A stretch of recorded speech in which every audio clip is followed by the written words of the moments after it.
start working with you? We'll come back and do a few more ones to space. Hi, how are you? Story? Do you think the script was close to the real story? Oh yes. Oh yes. I wouldn't be here if it wasn't. I mean, Tom McCarthy and Josh Singer took great care to go. I mean, they did almost as much reporting as we did. They went back through all the contemporaneous emails and documents, interviewed us for weeks and weeks at a time, and I'm sorry, not weeks and weeks at a time, but for weeks, and created a script which is sort of eerily close to what we actually did in our reporting, which we frankly think of as being pretty boring. But Tom cinematically was able to make it pretty good. You know, it's interesting. We had a team of reporters. It was kind of like an ensemble cast of people who worked very well together. And they created this ensemble cast of actors who were able to subordinate their egos and work together on this film, which, I mean, they all loved the film and the story, and they felt it was, as Stanley Tucci says, this was a necessary film. And this is, you know, obviously these actors make a lot of money on some films, and then they're able to do films they really care about, like this film, yeah. More films like this?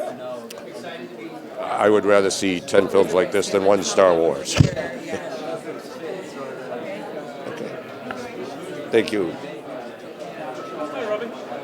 Yes. Now I'm Adam.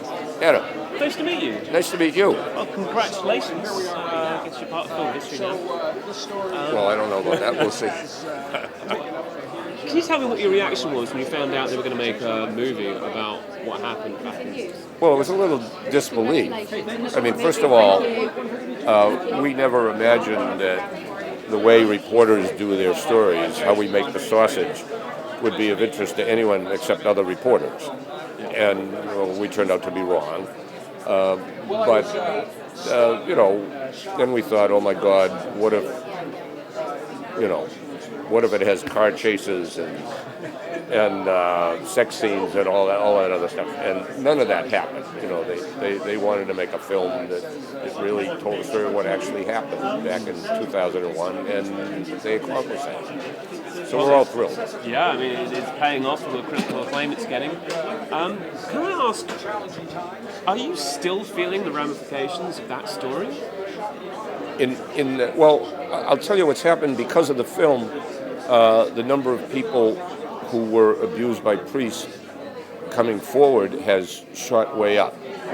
So almost every day now I'm getting calls or emails from people who were abused by priests who are seeking help, who want to know what to do, who've been in the shadows. You know, many people came forward in 2002 and 2003, and now more people are coming forward. Because this film obviously has some great potential the written word does not have, to affect the public consciousness on some important issues. Like an echo of the original. Yes, it is. Yeah.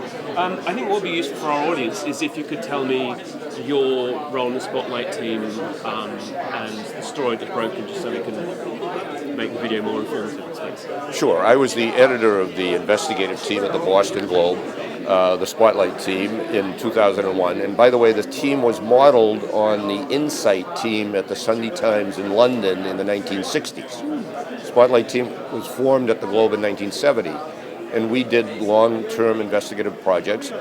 We had a new editor in July of 2001, and his very first day he asked us to investigate the case of one priest who had abused 80 children. And we very quickly discovered that this priest was he was the tip of a very large iceberg, that there were many other priests. And that's the story that we brought home, that the church had covered up abuse by hundreds of priests. Yeah, right. Excuse me.